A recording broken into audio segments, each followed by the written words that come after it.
Mi hijo me gritó en la cara: «Solo estorbas, no sirves para nada, vete de aquí». Y yo se me fui en silencio, sin mirar atrás. Meses después, él lo perdió todo. Y cuando vino a pedirme ayuda desesperado, descubrió quién había comprado su casa. Me llamo Raúl César Cabrera, tengo 60 años, y esta es la historia de cómo mi propio hijo me echó de su vida como si fuera basura, y cómo la vida le enseñó una lección que jamás olvidará. Antes de continuar, si esta historia te está tocando el corazón, suscríbete al canal y déjame un comentario diciéndome desde qué parte del mundo me estás viendo. Me encanta saber que no estoy solo en esto, y si crees que esta historia merece ser escuchada, ayúdame a llegar a 200 likes en este video. Tu apoyo significa todo para mí. Ahora sí, déjame contarte cómo empezó todo esto. Fue un sábado por la tarde. Yo había llegado a la casa de mi hijo Sebastián sin avisar, como solía hacer antes, cuando todavía me sentía bienvenido. Llevaba unas herramientas que él me había pedido prestadas hacía meses, y que yo finalmente había conseguido reparar en mi pequeño taller. También llevaba un pastel de 3 leches que compré en la panadería del barrio, ese que a él le encantaba cuando era niño. Toqué el timbre. Escuché pasos apresurados. La puerta se abrió, pero no con la sonrisa que yo esperaba. Sebastián me miró con esos ojos fríos, esos ojos que ya no me reconocían como su padre. «¿Qué haces aquí?», me dijo sin siquiera saludarme. «Hijo, te traje las herramientas que me pediste, y pensé que... No te pedí que vinieras hoy. Tengo visitas importantes». Detrás de él, escuché risas, risas elegantes, de esas personas que usan palabras rebuscadas y trajes caros. Me di cuenta de que estaba avergonzado de mí, avergonzado de mi camisa de trabajo, de mis manos callosas, de mi acento que todavía carga el peso de los barrios humildes de Guadalajara. «Perdón, hijo, no quise...» «Papá, ya basta». Su voz se endureció. «Siempre haces esto, siempre. Apareces sin avisar, siempre interrumpes. No entiendes que ya no eres parte de mi vida». Sus palabras fueron como cuchillos. Sentí que el piso se abría bajo mis pies. «Sebastián, yo solo quería... No quiero nada de ti, ¿entiendes? Nada. Solo estorbas. No sirves para nada. Vete de aquí y no vuelvas». El silencio que siguió fue ensordecedor. Mis manos temblaban sosteniendo ese pastel que ahora parecía tan ridículo, tan fuera de lugar. Las herramientas pesaban como piedras en mi otra mano. Lo miré a los ojos buscando al niño que yo crié, al que cargué en mis hombros, al que enseñé a andar en bicicleta. Pero ese niño ya no estaba ahí. En su lugar había un extraño, un hombre que me miraba con desprecio. No dije nada más. Di media vuelta y me fui. Caminé por esa calle residencial donde él ahora vivía, tan diferente a las calles de tierra donde yo lo crié. Y mientras caminaba, sentí algo quebrarse dentro de mí. No era solo mi corazón, era mi dignidad, mi esperanza, mi fe en que el amor de un padre siempre sería suficiente. Pero me equivoqué, y esa equivocación estaba a punto de enseñarle la lección más cara de su vida. Para entender cómo llegamos a ese momento, tengo que llevarte 35 años atrás, a un pequeño pueblo en las afueras de Guadalajara, donde yo nací y crecí. Mi familia no tenía nada. Mi padre era campesino, mi madre vendía tamales en el mercado. Éramos 7 hermanos hacinados en una casa de 2 cuartos con techo de lámina. Yo dormía en el suelo, compartiendo una cobija raída con mis hermanos menores. Pero a pesar de todo, éramos felices, teníamos amor, teníamos dignidad, teníamos sueños. Cuando cumplí 15 años, le dije a mi padre: «Papá, yo voy a salir de aquí, voy a construir algo mejor para mi familia». Y así lo hice. Me fui a la ciudad con 200 pesos en el bolsillo y un corazón lleno de esperanza. Trabajé en lo que fuera, cargando bultos en el mercado, limpiando pisos, reparando lo que otros tiraban. Dormía en cuartos compartidos con 10 personas más. Comía una vez al día. Ahorraba cada centavo como si fuera oro. Con el tiempo aprendí el oficio de carpintería. Descubrí que tenía buenas manos para trabajar la madera, para crear cosas hermosas de lo que otros consideraban desechos. Empecé a hacer muebles por encargo, trabajando 16 horas al día, 7 días a la semana. Así conocí a Marisol, el amor de mi vida. Ella trabajaba en una tienda de telas del centro. Era hermosa, pero más que eso, era bondadosa. Me vio no por lo que tenía, sino por lo que yo era.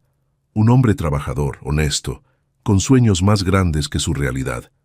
Nos casamos en una ceremonia sencilla. No teníamos dinero para un gran festejo, pero teníamos amor de sobra. Ella era mi compañera, mi apoyo, mi razón para seguir luchando cuando el cansancio me vencía. 2 años después nació Sebastián. Recuerdo ese día como si fuera ayer.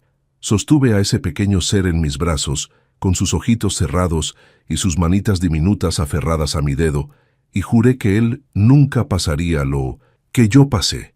Juré que él tendría educación, oportunidades, un futuro brillante. Este niño va a ser alguien importante, le dije a Marisol. Va a tener todo lo que nosotros no tuvimos. Y cumplí esa promesa. Sebastián era mi mundo. Trabajaba como mula para que él tuviera lo mejor. Mientras otros niños llevaban cuadernos usados, el mío tenía cuadernos nuevos. Mientras otros usaban uniformes heredados, el mío siempre estaba impecable. Nunca le faltó comida en su plato. Nunca le faltó amor en su corazón. Marisol y yo nos sacrificamos todo. Dejamos de salir, dejamos de comprarnos ropa, dejamos de vivir para nosotros. Todo era para Sebastián. Todo. Cuando cumplió 10 años, mi taller de carpintería ya había crecido. Contraté a 3 ayudantes y empecé a recibir encargos más grandes. El dinero no sobraba, pero ya no faltaba. Pudimos mudarnos a una casa más grande, en un barrio más seguro. Sebastián era brillante en la escuela. Siempre el primero de su clase, siempre con las mejores calificaciones. Los maestros me decían: «Don Raúl, su hijo tiene un futuro prometedor. Debe enviarlo a la universidad». Y eso hice. Vendí mi camioneta, empeñé las joyas de Marisol, pedí préstamos. Todo para que Sebastián pudiera estudiar administración de empresas en una de las mejores universidades privadas de Guadalajara. Mientras él estudiaba en salones con aire acondicionado, yo trabajaba bajo el sol, respirando aserrín, con las manos sangrando por las astillas. Pero lo hacía con gusto, porque era mi hijo, porque lo amaba más que a mi propia vida. Entonces ocurrió lo inesperado. Marisol enfermó. Cáncer de páncreas, dijeron los doctores. Avanzado, inoperable. Gasté hasta el último centavo en tratamientos que sabíamos no funcionarían, pero tenía que intentarlo. No podía dejarla ir sin luchar. Sebastián tenía 20 años cuando su madre falleció en mis brazos, en ese hospital que nos dejó endeudados por años. Después del funeral, abracé a mi hijo y le dije: «Ahora somos tú y yo contra el mundo, mijo, pero vamos a salir adelante. Tu mamá hubiera querido que terminaras tus estudios». Y seguí trabajando. Con el corazón roto, con el alma destrozada, pero seguí. Porque un padre no se rinde, un padre no abandona. Sebastián se graduó con honores. Yo estaba en primera fila con mi único traje, ese que había usado en mi boda y en el funeral de Marisol. Lloré de orgullo cuando lo vi recibir su diploma. Pensé, todo valió la pena. Todo el sacrificio, todo el dolor. Todo valió la pena. Qué equivocado estaba. Poco después, Sebastián consiguió un trabajo en una empresa multinacional. Empezó a ganar en un mes lo que yo ganaba en 6 meses. Se mudó a un departamento elegante en la zona residencial. Compró un auto del año. Empezó a vestir con trajes caros y a frecuentar restaurantes donde un plato costaba lo que yo ganaba en una semana. Y yo seguía siendo el mismo. El carpintero de manos callosas, el hombre sencillo que olía a madera y a trabajo honesto. Al principio, Sebastián todavía me visitaba. Me invitaba a comer, me preguntaba cómo estaba mi negocio, pero con el tiempo, esas visitas se hicieron menos frecuentes, las llamadas más cortas, las excusas más comunes. «Estoy muy ocupado, papá. Tengo una junta importante. Otro día te llamo». Pero ese otro día nunca llegaba, y yo, como el tonto que era, seguía esperando. Seguía creyendo que mi hijo me amaba como yo lo amaba a él, hasta que conoció a Valeria. Valeria era todo lo contrario a Marisol, donde mi esposa había sido humilde y bondadosa. Valeria era arrogante y materialista. Venía de una familia de dinero, de esas que miden a las personas por el tamaño de su cuenta bancaria y la marca de su reloj. La primera vez que la conocí fue en una cena que Sebastián organizó en su departamento. Yo llegué con una botella de vino que el tendero del barrio me recomendó, pensando que sería un gesto bonito. Valeria la miró con desprecio evidente. ¡Ay, qué pintoresco!, dijo, con esa sonrisa falsa que no alcanzaba sus ojos. Sebastián se apresuró a tomar la botella. Gracias, papá, la guardaremos para otra ocasión. Otra ocasión que nunca llegó, estoy seguro. Durante la cena, Valeria no dejó de hacer comentarios sutiles, de esos que se disfrazan de inocentes, pero que cortan como cuchillos. Así que usted es carpintero, don Raúl. ¡Qué interesante! Supongo que alguien tiene que hacer ese tipo de trabajo, ¿verdad? Sebastián me contó que creció en un barrio muy humilde. Debe estar tan orgulloso de ver lo lejos que ha llegado su hijo. Tan diferente a, bueno, ya sabe. Cada palabra era un recordatorio de que yo no pertenecía a su mundo, de que era un estorbo, una vergüenza, un recordatorio incómodo del pasado pobre que Sebastián quería olvidar. Y mi hijo no me defendió, ni una sola vez. Solo bajaba la mirada, cambiaba de tema, se ponía del lado de ella. Esa noche, cuando me despedí, intenté abrazarlo como siempre hacía. Pero él se puso rígido, incómodo. «Cuídate, papá», me dijo empujándome suavemente hacia la puerta. En el camino a casa, las palabras de Valeria resonaban en mi cabeza. Pero más dolorosas eran las palabras que Sebastián no dijo, las defensas que no hizo, el amor que no mostró. Se casaron 6 meses después, en una boda fastuosa que costó más que todo lo que yo había ganado en mi vida. Yo estaba invitado, por supuesto, pero me sentaron en una mesa al fondo, lejos de los invitados importantes, como si fuera un pariente lejano del que había que avergonzarse. Valeria llevaba un vestido que costaba lo mismo que el tratamiento completo de quimioterapia de Marisol. Yo no pude evitar pensarlo mientras los veía intercambiar votos de amor eterno. Después de la boda, las cosas empeoraron. Sebastián dejó de visitarme por completo. Ya no iba a mi taller, ya no comía en mi casa. Las únicas veces que lo veía era cuando yo tomaba la iniciativa de visitarlo y cada vez me recibía con menos entusiasmo. «Papá, deberías avisar antes de venir». «Papá, estamos ocupados este fin de semana». «Papá, no es un buen momento». Un día me atreví a preguntarle, «Hijo, hice algo malo, ¿por qué ya no quieres verme?» Se quedó callado por un momento, incómodo. Luego dijo, «No es eso, papá, es solo que tenemos vidas diferentes ahora. Valeria y yo nos movemos en ciertos círculos sociales, y tú, bueno, tú no encajas ahí». «¿No encajo?», repetí, sintiendo un nudo en la garganta. «Soy tu padre. Lo sé y te lo agradezco. Pero debes entender que las cosas han cambiado. Yo he cambiado». «¿Cambiaste tanto que ya no tienes espacio para el hombre que te dio todo?». Se molestó. «No empieces con eso. No me eches en cara tus sacrificios. Yo no te pedí que hicieras nada de eso». Sus palabras me golpearon como un puñetazo. «¿No te pedí? Sebastián, eras un niño. Era mi deber, mi amor». «Era tu elección», me interrumpió. «Y ahora yo estoy haciendo las mías.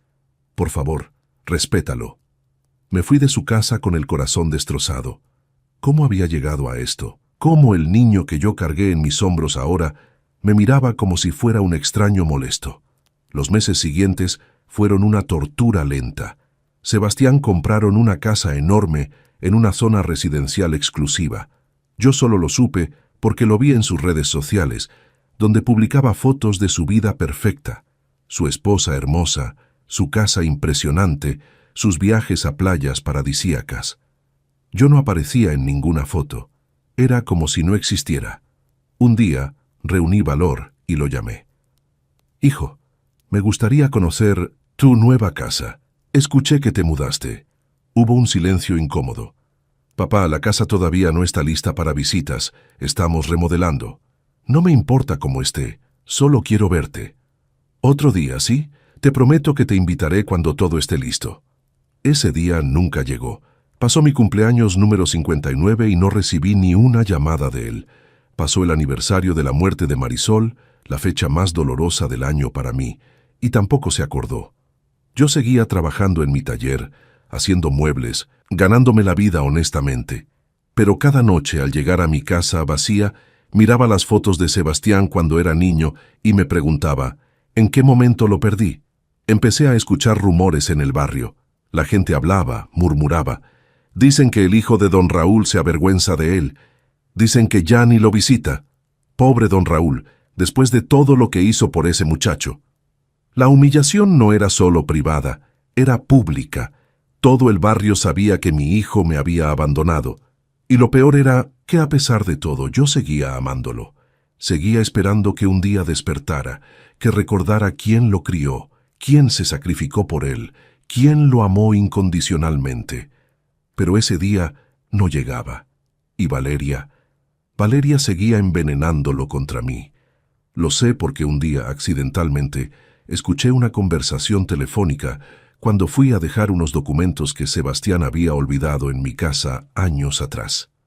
Tu padre tiene que entender su lugar, decía ella. No puede seguir apareciendo como si fuera uno de nosotros. Es vergonzoso, Sebastián. Mis amigas preguntan quién es ese señor mayor que viene con ropa de obrero. ¿Qué se supone que debo decirles? Y Sebastián, mi hijo, respondió, tienes razón, voy a hablar con él. En ese momento supe que lo había perdido. No por accidente, no por descuido. Lo había perdido porque él eligió perderme, porque decidió que yo no valía la pena. Pero el golpe final todavía estaba por venir. El día que cambió todo fue el cumpleaños de Valeria. Sebastián organizó una fiesta en su casa, una de esas celebraciones ostentosas con catering, música en vivo y decenas de invitados elegantes. Yo no estaba invitado. Lo supe porque vi las fotos en redes sociales. Vi a toda esa gente desconocida celebrando en la casa de mi hijo, mientras yo no había recibido ni siquiera una llamada. Algo dentro de mí se quebró esa noche. La humillación, el rechazo constante, el ser tratado como un fantasma en la vida de mi propio hijo, todo explotó. Al día siguiente, decidí ir a verlo, sin avisar, sin pedir permiso. Necesitaba hablar con él, mirarlo a los ojos y preguntarle, ¿por qué? ¿Qué hice para merecer esto? Llegué a su casa en mi vieja camioneta. El contraste era brutal. Mi vehículo oxidado y lleno de aserrín estacionado, frente a esa mansión de 2 pisos, con jardín perfectamente cuidado, y 2 autos de lujo en la entrada. Toqué el timbre con las manos temblorosas, sosteniendo ese pastel de 3 leches que compré como ofrenda de paz, como recordatorio de tiempos mejores. Sebastián abrió la puerta y su rostro inmediatamente mostró disgusto. ¿Qué haces aquí? Su tono era de fastidio, no de sorpresa. Hijo, necesito hablar contigo. Han pasado meses y... No avisaste que vendrías. Porque cada vez que aviso me dices que no es buen momento. Sebastián, soy tu padre. No debería necesitar cita previa para ver a mi propio hijo. Detrás de él apareció Valeria, perfectamente maquillada y vestida como si estuviera en una sesión de fotos. Su expresión al verme fue de puro desprecio. «Sebastián, ¿qué hace él aquí?», preguntó, como si yo no estuviera presente, como si yo fuera invisible. «Ya me encargo, amor», le dijo mi hijo, intentando cerrar la puerta. Pero yo puse mi pie para impedirlo. «No, Sebastián, ya basta. Necesito que hablemos. Necesito que me expliques qué pasó con nosotros, con nuestra relación. ¿Qué hice mal?» «Papá, este no es el momento. Nunca es el momento». Mi voz se elevó, años de dolor saliendo de golpe. «Nunca es buen momento para tu padre, pero siempre hay tiempo para tus amigos, para tu esposa, para todo el mundo menos para mí». Valeria soltó una risa amarga. «Esto es ridículo. Sebastián, dile que se vaya». «Escúchame bien», le dije, mi voz temblando. «Yo sacrifiqué mi vida entera por este muchacho. Trabajé hasta quedarme sin piel en las manos. Vendí todo lo que tenía para darle educación. Perdí a mi esposa mientras trabajaba para pagar su universidad. ¿Y ahora me tratan como si fuera basura?» «Nadie te pidió que hicieras eso», intervino Valeria con frialdad. «Esas fueron tus decisiones. No puedes cobrarle a Sebastián por hacer lo que se suponía debías hacer como padre. Tú no tienes derecho a opinar sobre esto, le grité, perdiendo la compostura. Tú no sabes nada de sacrificio, nada de amor, solo sabes de apariencias y de dinero. Sebastián me empujó hacia atrás. No le hables así a mi esposa. El empujón no fue fuerte, pero el simbolismo me destrozó. Mi propio hijo, poniéndole las manos encima a su padre para defender a una mujer que lo había alejado de su familia. ¿La defiendes a ella?, pregunté con lágrimas en los ojos. ¿A ella que te llenó la cabeza de veneno contra mí? ¿Contra tu padre? «Basta ya», gritó Sebastián. «Basta con este drama. Estoy harto, papá. Harto de tus visitas sorpresa. Harto de tus reclamos. Harto de que me hagas sentir culpable por tener una vida mejor que la tuya». «¿Una vida mejor?», repetí incrédulo. «Hijo, yo no quiero tu dinero, no quiero tu casa. Solo quiero que me trates con respeto, que me trates como tu padre». «Pues yo no quiero un padre que me avergüence», soltó. Y esas palabras cayeron como plomo en mi pecho. ¿Sabes lo incómodo que es para mí cuando apareces con tu ropa de carpintero, oliendo a madera, hablando como la gente del barrio? Mis amigos, mis colegas, todos se preguntan cómo es posible que yo venga de eso. ¿Eso?, susurré. «Soy tu padre, Sebastián. No soy eso. Soy el hombre que te dio todo». «Y ya me cansé de escucharlo», explotó. «Siempre lo mismo, te di todo, sacrifiqué todo. ¿Sabes qué, papá? Ya pagué esa deuda. Te aguanté por años. Te invité a cosas donde no encajabas. Te presenté con gente que no quería conocerte. Ya hice suficiente». El silencio que siguió fue aplastante. Valeria sonreía satisfecha en el fondo. Los vecinos probablemente estaban escuchando desde sus casas, y yo estaba destruido. «Entonces, ¿eso es lo que soy para ti?», pregunté con voz quebrada. «¿Una deuda que pagar? ¿Una vergüenza que ocultar?». «Eres un estorbo», dijo Sebastián con una frialdad que no reconocí. «Solo estorbas mi vida, papá. No sirves para nada en mi mundo. No encajas, no aportas nada, solo estorbas». Sentí que me faltaba el aire. Esas palabras, «no sirves para nada», saliendo de la boca del hijo por el que yo hubiera dado mi vida 1000 veces. «Por favor, vete», continuó. «Vete de aquí y no vuelvas. No te quiero en mi casa, no te quiero en mi vida. ¿Entiendes? Se acabó. Ya no hay nada entre nosotros». El pastel que sostenía en mis manos temblaba. Por un momento pensé en tirárselo, en gritar, en romper algo, pero no lo hice. No iba a darle esa satisfacción. Dejé el pastel en el suelo, a sus pies, como una ofrenda rechazada en el altar de su ingratitud. «Que Dios te perdone, hijo», le dije, mi voz apenas un susurro, «porque yo ya no sé si puedo». Di media vuelta y caminé hacia mi camioneta. Detrás de mí escuché la puerta cerrarse con un golpe seco. Final, definitivo. Subí a mi vehículo y manejé sin rumbo fijo, las lágrimas nublando mi visión. Me estacioné en un parque vacío y lloré como no lloraba desde el funeral de Marisol. Lloré por el hijo que perdí, por los años desperdiciados, por el amor que nunca fue suficiente. Pero entre esas lágrimas, algo más empezó a crecer. No era solo dolor, era rabia, era decepción, era una decisión cristalizándose en mi mente. Si Sebastián me veía como un estorbo, como alguien que no servía para nada, entonces era hora de demostrarle quién era realmente Raúl César Cabrera. Los primeros días después de esa humillación fueron los más oscuros de mi vida, peores incluso que cuando perdí a Marisol, porque al menos entonces tenía a Sebastián a mi lado. Ahora no tenía a nadie. Me encerré en mi taller. Dejé de contestar llamadas. Dejé de ver a mis vecinos. Solo trabajaba, comía y dormía.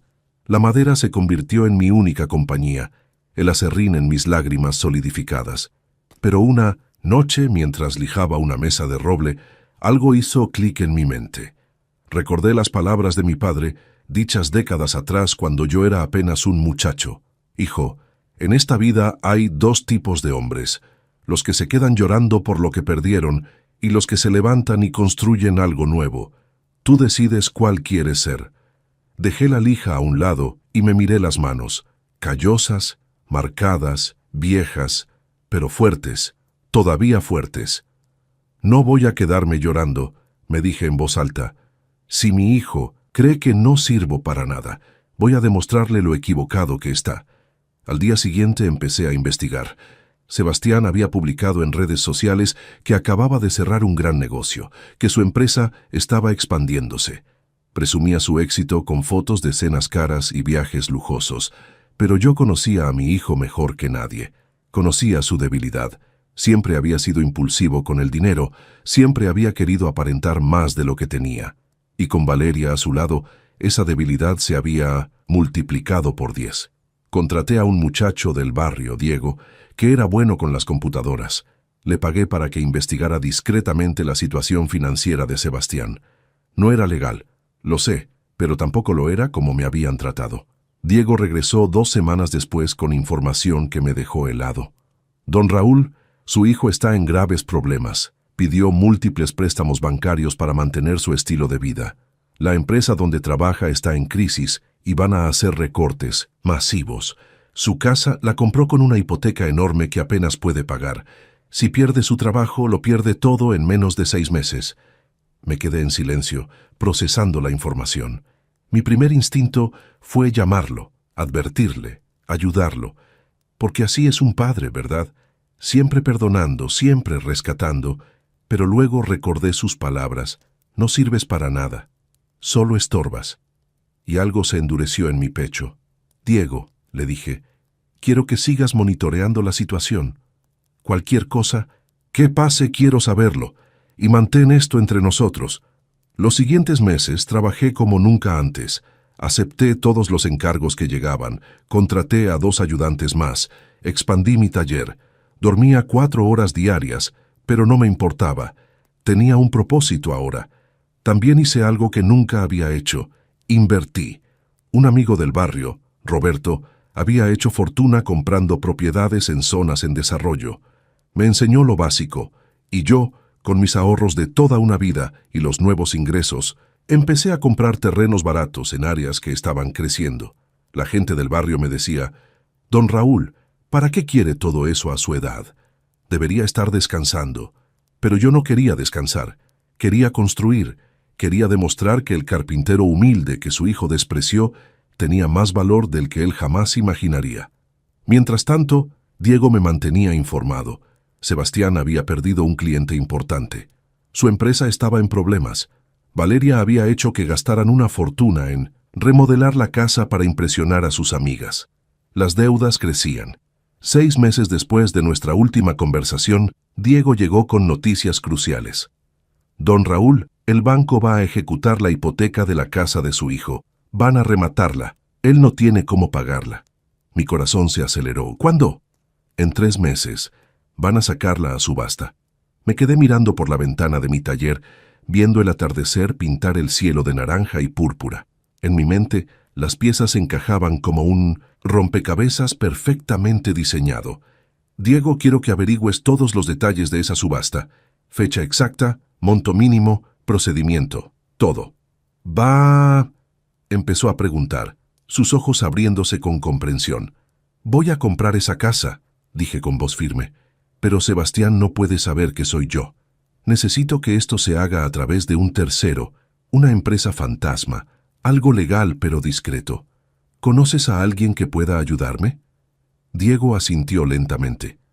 «Conozco a un abogado, don Roberto Méndez. Es honesto y sabe cómo manejar estas cosas. Pero don Raúl, ¿está seguro? Es su hijo». «Ya no tengo hijo», respondí, sorprendiéndome de la frialdad en mi propia voz. Me lo dejó muy claro. Ahora solo soy un hombre de negocios haciendo una inversión. Pero ambos sabíamos que era mucho más que eso. Contraté al abogado Méndez. Era un hombre de unos 50 años, serio, pero comprensivo. Cuando le expliqué la situación, negó con la cabeza. «Don Raúl, entiendo su dolor, pero ¿está seguro de esto? Una vez que lo haga, no hay vuelta atrás. Su relación con su hijo...» «Ya no hay relación que salvar», lo interrumpí. «Solo quiero que me ayude a hacer esto de manera legal y discreta. ¿Puede o no?» Suspiró. «Puedo. Crearemos una LLC, una empresa de responsabilidad limitada a su nombre. pero con una razón social que no lo vincule directamente. Usted será el dueño de todo, pero su hijo no lo sabrá hasta que usted decida revelarlo. Perfecto. Los siguientes 2 meses fueron de preparación meticulosa. Vendí propiedades, reuní capital, aseguré el financiamiento. El abogado Méndez se encargó de todo el papeleo legal. Durante ese tiempo, Sebastián no me llamó ni una sola vez, ni siquiera para decirme que estaba en problemas, para pedir ayuda, para disculparse. Nada. El silencio era absoluto. Eso me dolió más de lo que esperaba, pero también fortaleció mi resolución. La noche antes de la subasta no pude dormir. Me la pasé dando vueltas en mi cama, preguntándome si estaba haciendo lo correcto. ¿Era esto justicia o era venganza? ¿Era una lección o era crueldad? Pensé en Marisol. ¿Qué diría ella si estuviera viva? Creo que me diría: Raúl, ámalo siempre, pero no dejes que te pisotee. Un padre también merece respeto. Y tenía razón. Yo merecía respeto. Merecía dignidad. Merecía que mi sacrificio fuera reconocido, no escupido. El día de la subasta llegué temprano. No fui personalmente, por supuesto. El abogado Méndez me representó. Yo esperé en mi taller, con el teléfono en la mano, temblando de anticipación. La llamada llegó a las 2:47 de la tarde. «Don Raúl», dijo Méndez, su voz neutral, «es suyo. La casa es suya. Ganamos la subasta». Cerré los ojos, sintiendo una mezcla extraña de triunfo y tristeza. Acababa de comprar la casa de mi hijo, la casa donde me había humillado, donde me había expulsado, donde me había dicho que no servía para nada. Ahora era mía. «¿Cuándo le notificarán?», pregunté. «El banco le informará en los próximos días que perdió la propiedad y que debe desalojar en 30 días. El nuevo dueño, usted, puede decidir qué hacer después». «Gracias, licenciado. Excelente trabajo». Colgué y me quedé sentado en mi taller, rodeado de herramientas y aserrín, procesando lo que acababa de hacer. No sentí alegría, no sentí satisfacción inmediata, solo sentí un vacío profundo donde alguna vez hubo amor de padre. Pero también sentí algo más: control. Por primera vez en años, yo tenía el control de la situación. Ahora solo quedaba esperar a que Sebastián descubriera lo que había pasado y esperar a que viniera, como yo sabía que vendría, a pedirme ayuda. Porque cuando uno lo pierde todo, siempre regresa al único lugar donde alguna vez fue amado. Regresa a casa, aunque ya no sea suya. 2 semanas después de la subasta, Diego llegó corriendo a mi taller con noticias. «Don Raúl, su hijo acaba de publicar algo en redes sociales. Parece desesperado». Tomé el teléfono que me extendía y leí la publicación de Sebastián. Tiempos difíciles nos enseñan quiénes somos realmente. Perdí mi trabajo, enfrento situaciones complicadas, pero sé que con esfuerzo saldré adelante. A veces la vida te pone pruebas para fortalecerte. Nunca te rindas. Fe. Palabras bonitas, motivacionales, vacías. No mencionaba que estaba a punto de perder su casa. No mencionaba las deudas que lo ahogaban. No mencionaba que su matrimonio con Valeria estaba tambaleándose porque ella, como yo imaginaba, no estaba dispuesta a quedarse con un hombre sin dinero. No mencionaba que su mundo perfecto se estaba desmoronando. ¿Ha intentado contactarlo?, preguntó Diego. No, y no lo haré. Él sabe dónde encontrarme si me necesita. Pero pasaron días y Sebastián no llamó. Su orgullo era más fuerte que su necesidad. O quizás todavía creía que podía resolver todo sin mí, sin el padre que no servía para nada. Luego llegó la notificación del banco. El abogado Méndez me confirmó que Sebastián había recibido la orden de desalojo. Tenía 30 días para abandonar la propiedad. Esa noche mi teléfono sonó. Era un número desconocido. «¿Hola?», contesté, aunque sabía quién era. «Papá». La voz de Sebastián sonaba rota, humillada. «Papá, soy yo». No dije nada, solo esperé. «Papá, yo necesito hablar contigo. ¿Puedo ir a tu casa?». «Puedes venir», dije simplemente, y colgué. 1 hora después, escuché el motor de un auto estacionándose frente a mi pequeña casa. Ya no era el BMW del año. Era un auto mucho más modesto, probablemente rentado. Abrí la puerta antes de que tocara. Sebastián estaba parado ahí, y la transformación era impactante. Su traje caro había sido reemplazado por jeans y una camisa simple. Tenía ojeras profundas, había perdido peso, su cabello estaba despeinado. El barniz de perfección se había caído, revelando al hombre destruido debajo. «Pasa», le dije sin emoción en mi voz. Entró mirando alrededor, como si estuviera viendo mi humilde casa por primera vez, y quizás lo estaba haciendo. Quizás antes nunca realmente la había visto, cegado por su propio sentido de superioridad. Se sentó en el viejo sofá donde él solía hacer su tarea de niño, el mismo sofá que Marisol y yo compramos en un mercado de segunda mano hace 30 años. «¿Quieres café?», pregunté. «No, Papá, necesito hablar contigo». «Entonces habla». Se frotó la cara con las manos, y en ese gesto vi al niño que solía correr hacia mí, llorando cuando se caía. Pero ya no era ese niño. Ya no. «Perdí mi trabajo», comenzó, su voz temblando. «La empresa hizo recortes masivos. Yo pensé que estaba seguro, que era valioso, pero me equivoqué, y las deudas se acumularon. Valeria y yo gastamos demasiado, vivimos por encima de nuestras posibilidades, y ahora el banco va a quitarme mi casa». Se quebró. Lágrimas corrieron por sus mejillas. «No tengo a dónde ir, papá, no tengo dinero, no tengo nada. Y Valeria, ella se fue. Me dejó cuando supo que ya no podía mantener el estilo de vida que ella quería.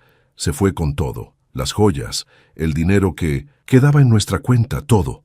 Esperé en silencio observándolo desmoronarse.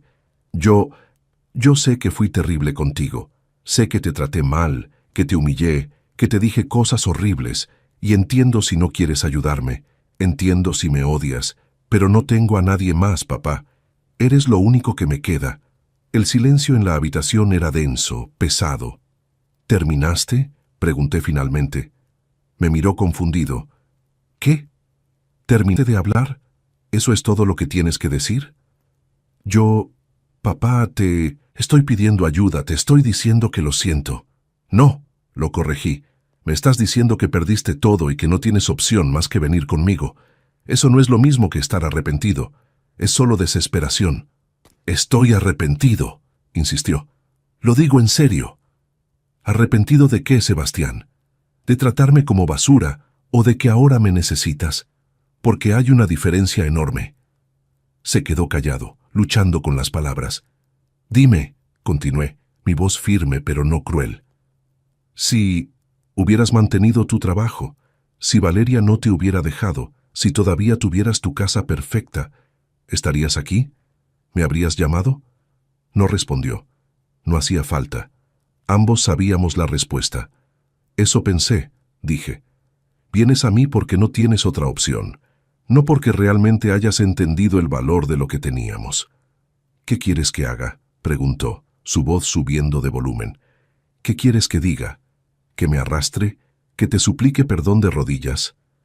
«Quiero que seas honesto», respondí calmadamente, «conmigo y contigo mismo. Quiero que reconozcas no solo que me trataste mal, sino por qué lo hiciste. Quiero que entiendas que tus acciones tienen consecuencias». «Las entiendo. Lo perdí todo». «No», dije levantándome. «Todavía no entiendes nada». Caminé hacia una gaveta y saqué un folder con documentos. El folder que el abogado Méndez me había entregado días atrás. Lo puse sobre la mesa frente a Sebastián. «¿Qué es esto?», preguntó, mirando los papeles con confusión. «Ábrelo». Con manos temblorosas abrió el folder y comenzó a leer. Vi cómo sus ojos se movían rápidamente sobre las líneas, cómo su rostro pasaba de confusión a incredulidad, de incredulidad a shock absoluto. «Esto dice que la empresa Inversiones RC es dueña de mi casa». «¿Quién es?». Se detuvo, sus ojos encontrándose con los míos. «RC, Raúl César». «¿Tú?». «Yo», confirmé. «Compré tu casa en la subasta del banco. Soy tu nuevo casero, Sebastián. O más bien, soy el hombre que decidirá si tienes dónde vivir o no». Se puso de pie bruscamente, los papeles cayendo al suelo. «No puedes hacer esto. Esto es venganza». «Es justicia», lo corregí. O quizás es simplemente una lección de negocios. Aprendiste a ver todo como transacciones, ¿verdad?